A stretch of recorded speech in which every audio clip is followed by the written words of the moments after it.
자, 여러분, 안녕하세요. 비교 종교학 3-1 강의 시작하도록 하겠습니다. 오늘은 종교의 정의와 종교의 특성에 대해서 살펴볼 건데요. 이 부분은 사실 지난주에 개괄적으로 살펴본 바가 있기는 있습니다만 좀 더 이제 지난주보다는 좀 더 구체적으로 들어가도록 하겠습니다. 자, 그런데 그 종교의 정의나 그 특성에 대해서 살펴보기 전에 여기에 그 PPT 첫 페이지에 성경에서 종교라는 단어가 어떻게 쓰이고 있나라고 하는 것을 좀 약수를 해놓은 부분이 있는데요. 이 부분이 사실 종교의 정의나 특성을 아는데 굉장히 기묘해요. 그래서 이 부분을 좀 먼저 코멘트를 해드리고 또 계속 진행해 나가도록 할게요. 자, 먼저 이렇게 썼죠. 영어 성경에 릴리전이라는 단어가 오직 5군데에만 나온다. 이랬어요.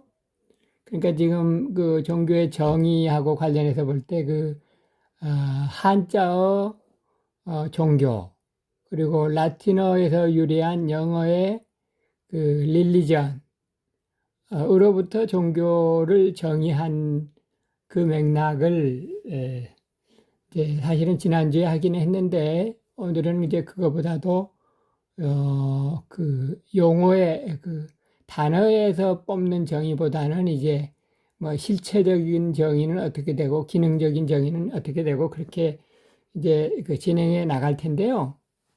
자, 그 전에 그러니까 이제 그 영어로 얘기하면 릴리전인데 그 영어 성경의 그 릴리전이라는 단어가 어떨 때 쓰였느냐, 또 그리고 또 우리 한글 개역 성경에서 종교라는 단어가 나오는데 그 부분의 실제적인 의미가 뭐냐라고 하는 것을 알면은 종교의 정의나 종교의 특성을 얘기하는데 굉장히 중요한 관점을 먼저 잘 이해를 할 수 있게 돼요.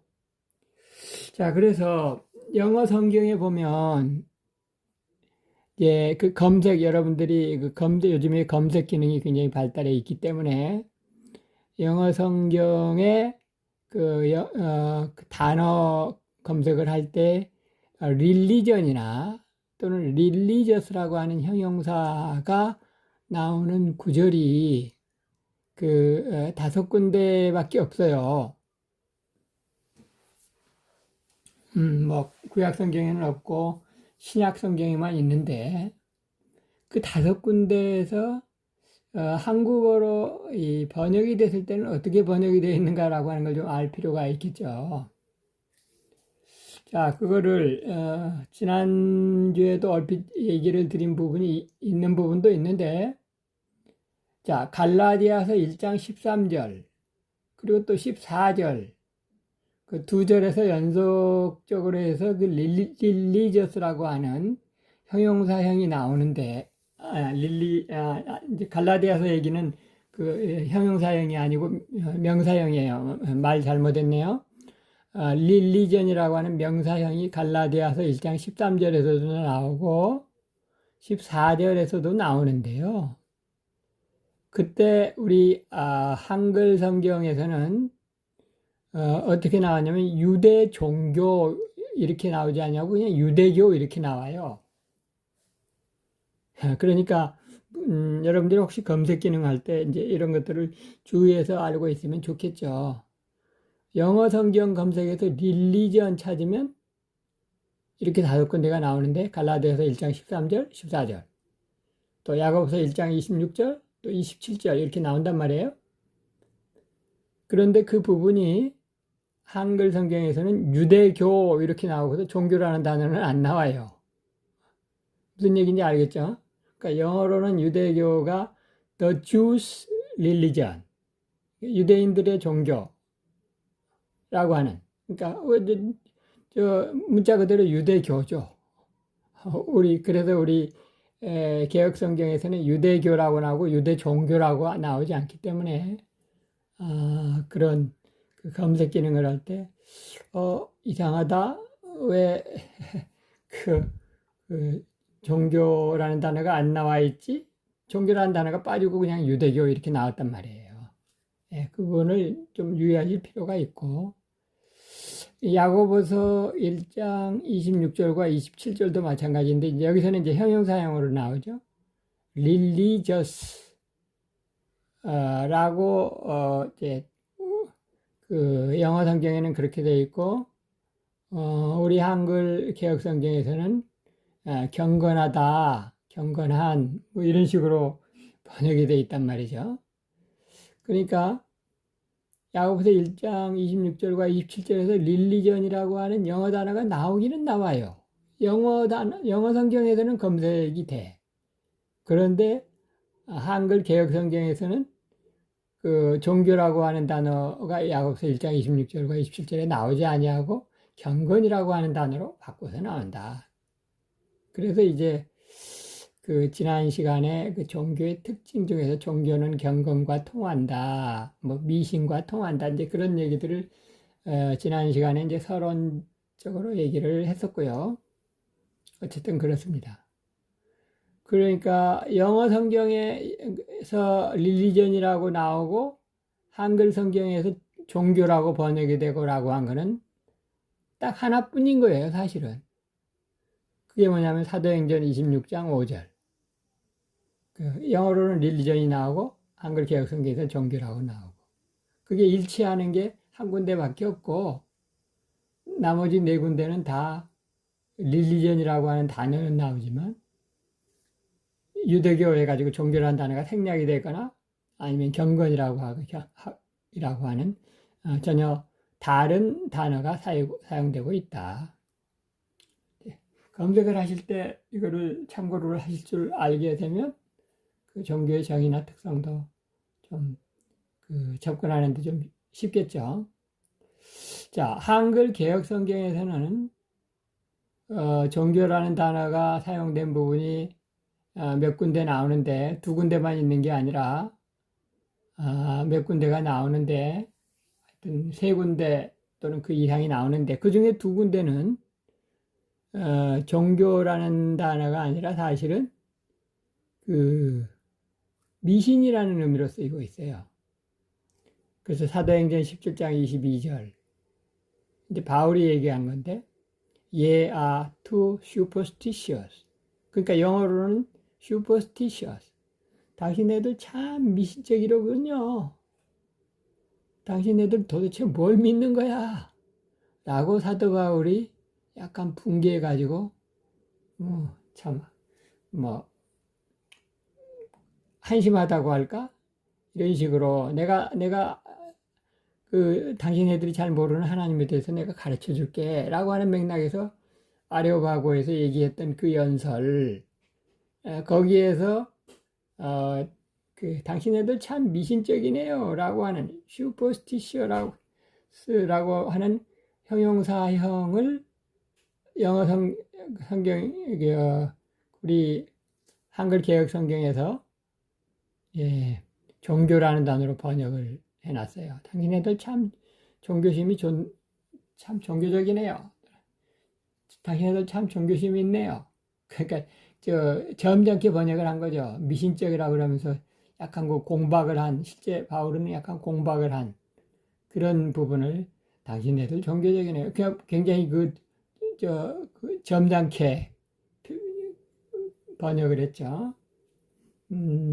글쎄요, 꼭 점잖게 번역한 게 꼭 좋은 의미만 좋은 그 역할만 하는 건 꼭 아닐 수도 있어요. 왜냐하면 바울의 심정이 정확하게 전달이 안 된 부분도 있으니까요. 어쨌든 그리고 사도행전 25장 19절에서도 릴리전이라는 단어가 나온 것은 아니고, 우리 한글 개혁 성경에서 종교라는 단어가 나오는데, 그거를 영어 성경으로 살펴보면 뭐냐면 슈퍼스티션, 미신이라고 하는 명사예요.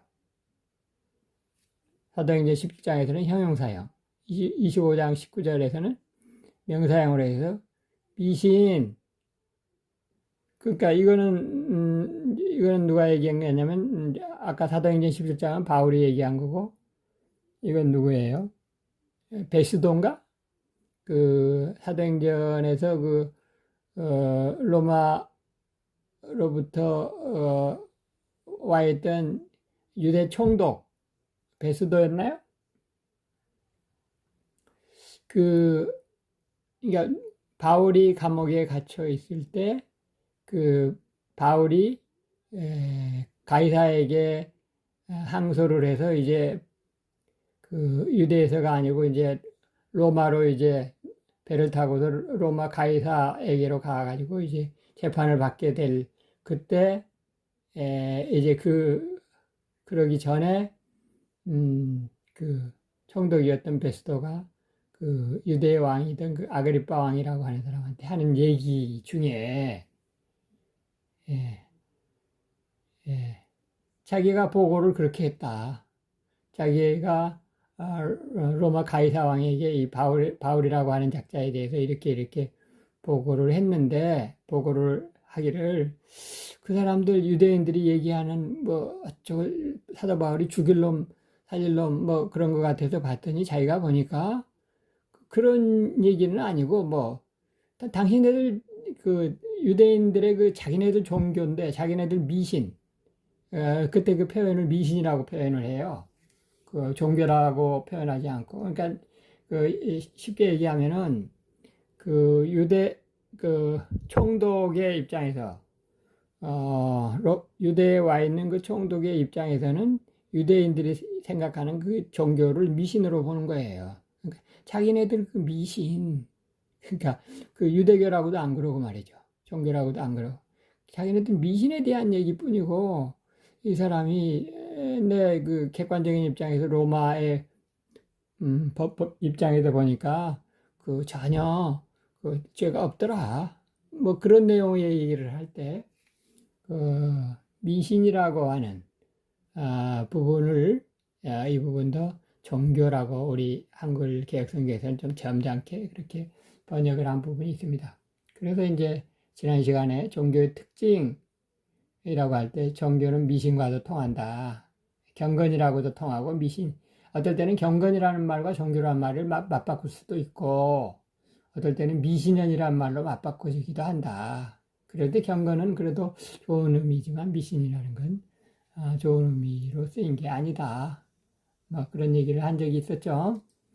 자, 종교의 정의 들어가 보십시다. 그러니까 지난 시간에 공부했던 종교의 정의는 주로 용어와 관련해서 한자어 종교, 그리고 라틴어에서 비롯된 영어 릴리전의 의미의 용어, 단어에서 뽑아본 정의를 봤었는데, 오늘은 실체적 정의, 기능적 정의, 이런 식으로 해가지고 한 3가지 얘기하고 마지막에 4번째 총체적으로, 그럼 결론에 해당하는 것은 뭔가 이렇게 한 4가지 정도로 나눠서 설명을 드리도록 합니다. 자, 먼저 실체적 정의. 그래서 실체적, 그리고 그 다음에는 이제 기능적 정의, 또 이제 이런 것도 있는데, 실체적 정의와 기능적 정의. 기능적 정의, 다음 PPT에서 볼 기능적 정의는 종교가 어떤 역할을 하느냐, 어떤 기능을 가지고 있느냐라고 하는 부분이라면, 여기 실체적인 정의는 어떤 기능, 이런 것들을 찾는 것이 아니라, 종교라고 하는 것의 요소 중에 기본적인 것이 뭐냐? 종교의 기본적인 요소가 뭐가 있냐? 그거를 보고서 그것으로 통해서 종교와 종교 아닌 것을 구분할 수 있겠다. 그래서 모든 종교들이 가지고 있는 몇 가지 기본적인 요소들을 지적을 하는 그런 입장에서 종교를 정해 내린, 그게 바로 실체적 정의예요. 가령 예를 들면 모든 종교의 기본적인 요소들이라고 할 때 이제 어떤 종교에는 또 해당이 안 되는 그 기본적인 요소들 또 있기는 있겠죠. 네, 그럴 때 이제 이걸 종교라고 말할 수 있느냐 없느냐 이런 것들은 의견의 의견이 서로 상이할 수도 있지만 대체적으로 보면 종교의 기본적인 요소 중에는 신에 대한 믿음 또는 내세에 대한 믿음 이런 것들이 종교의 기본적인 요소 중에 포함이 된다고 말할 수도 있고 또 그렇지 않다고 말할 수도 있기는 있어요. 뭐 이거는 진리의 그 이게 그 종교의 기본적인 요소가 뭐다라고 할 때 그런 것들은 그 진리의 문제는 아니잖아요. 이렇게도 볼 수 있고 저렇게도 볼 수 있는 거예요. 그래서 여기 이제 퀘스천 마크로 쓴 거는 그렇게 볼 수도 있고 그렇게 보지 않을 수도 있다라는 거 그런 맥락에서 이제 퀘스천 마크를 쓴 거예요. 그러니까 신에 대한 믿음. 우리 기독교에서는 신에 대한 기독교에서는 종교의 그 기본적인 요소 중에 이 믿음이 굉장히 중요하죠. 그렇지 않아요?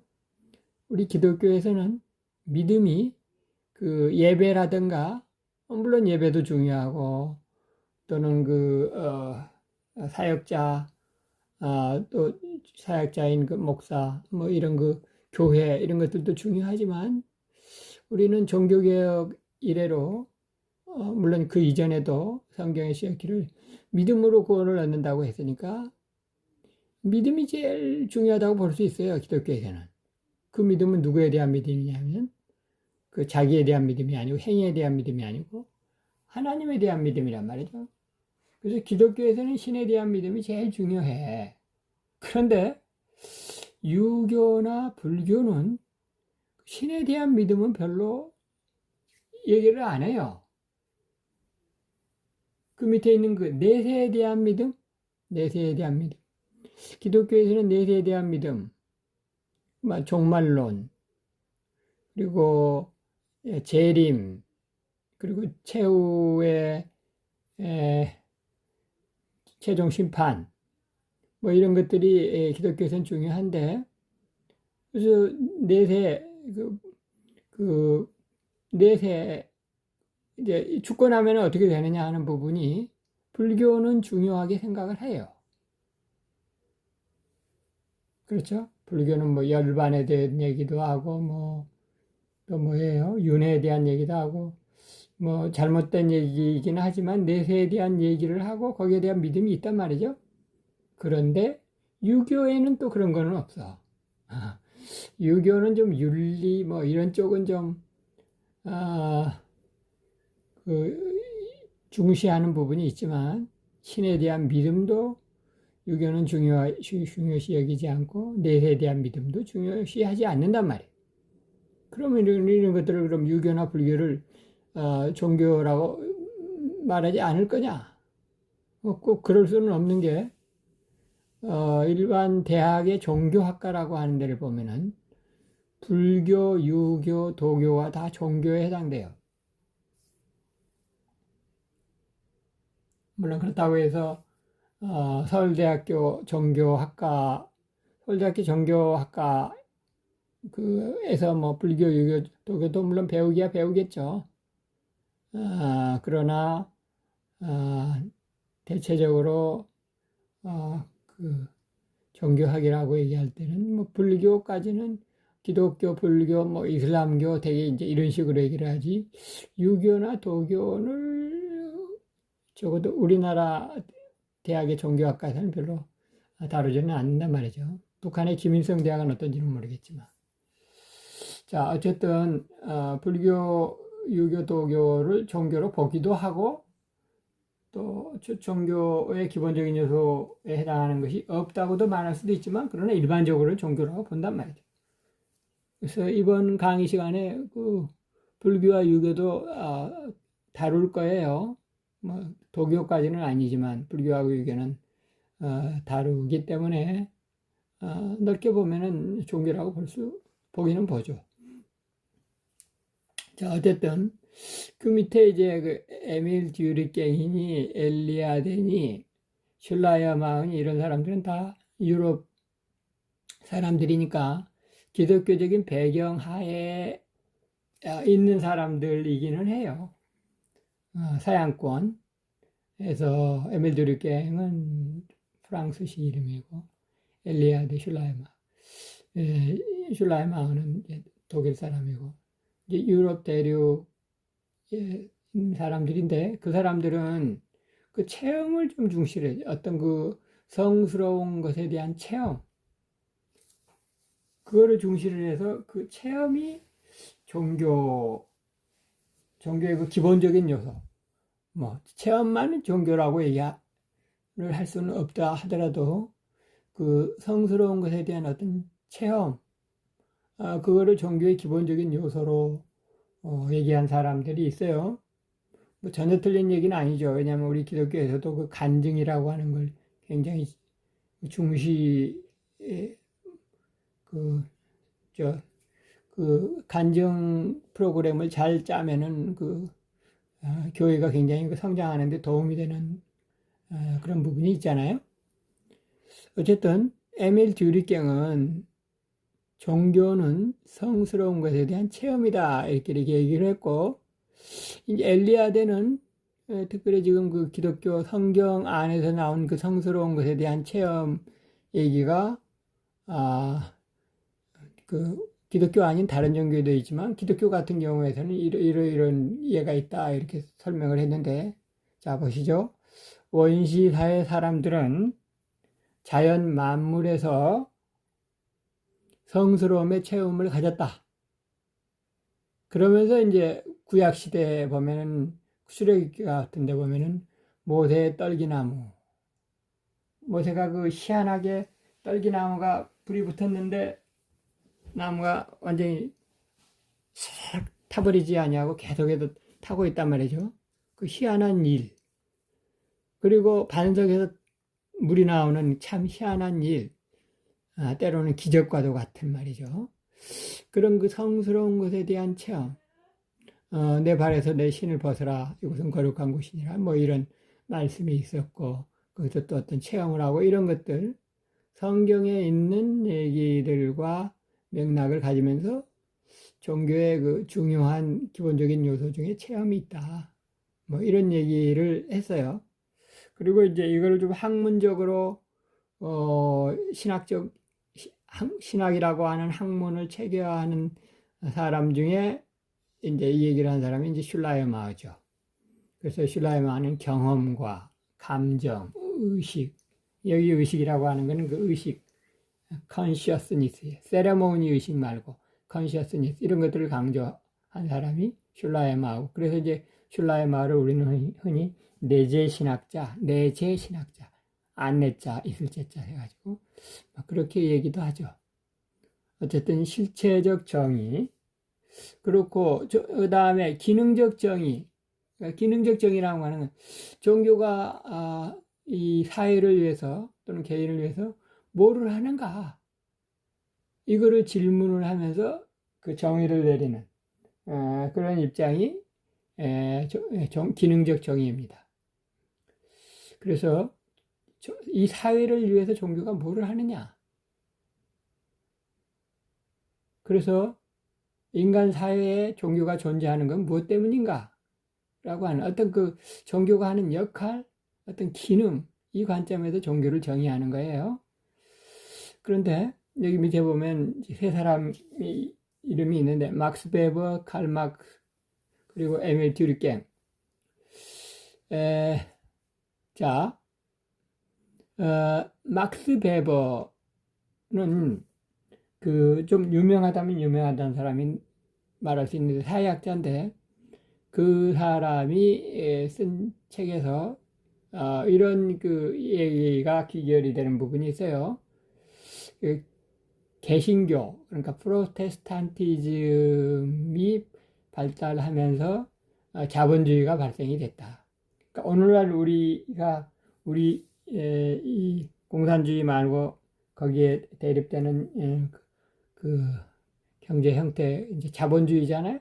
그 자본주의가 칼빈의 기독교항의 어떤 그 원리를 둔, 그러니까 칼빈은 그 프로테스탄티즘이에요. 프로테스탄티즘. 예.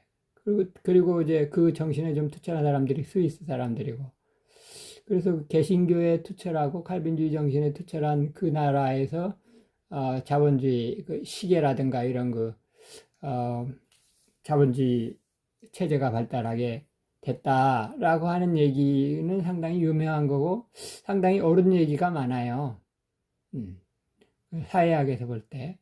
그런데 이 종교학의 관점에서 보면 이 막스 베버의 이 책은 그러니까 프로테스탄티즘이 자본주의 발생이라고 하는 그 기능, 그 역할을 하는데 도움을 줬다라고 하는 입장에서 종교를 좀 기능적으로 좀 보는 그 사회에 어떤 기능을 했는가라고 하는 관점에서 보는 그런 책이다 이렇게 볼 수가 있어요. 근데 물론 종교를 정의하기 위해서 그 책이 쓰여진 건 아니니까 그 부분은 이해가 되긴 하지만 종교의 정의를 내릴 때도 실체적 정의나 기능적 정의나 어느 한쪽에 치우치는 것보다는 균형 있는 입장에 치우치는 게 바람직합니다. 그리고 이제 칼 마르크스 같은 경우는 유명하죠. 봉건주의나 자본주의 같은 불우한 체계를 종교가 강화시켜줬다. 봉건주의, 중세 봉건주의, 이제 중세를 깨뜨리고 봉건주의로부터 이제 시작을 근세로 들어가기 이전에 말이죠. 이때 그 종교가, 그때 그 종교라고 하는 건 카톨릭이라고 말할 수가 있겠죠. 그리고 자본주의는 지금 막스 베버 얘기하는 것처럼 자본주의 발달에는 개신교, 프로테스탄티즘이 그 역할을 했다, 기능을 했다. 이런 얘기예요. 그러니까 어쨌든 지금 여기서 여러분들 어렵게 생각할 것 없어요. 종교를 정의를 내릴 때 실체적 정의, 기능적 정의 이렇게도 할 수 있고 그 밑에 드립경이라든가 브라운 얘기는 굳이 세세하게 보지 않더라도 하여튼 이런 식의 종교의 정의가 있다 라고 하는 거. 그리고 이제 조금만 쉬었다가 다음 이제 서술적 정의 이렇게까지 살펴보고 나서 결론적으로는 종교를 정의 내릴 때 어떻게 내리는 게 좋은가 하는 것은 우리 다음 시간에 살펴보도록 하겠습니다.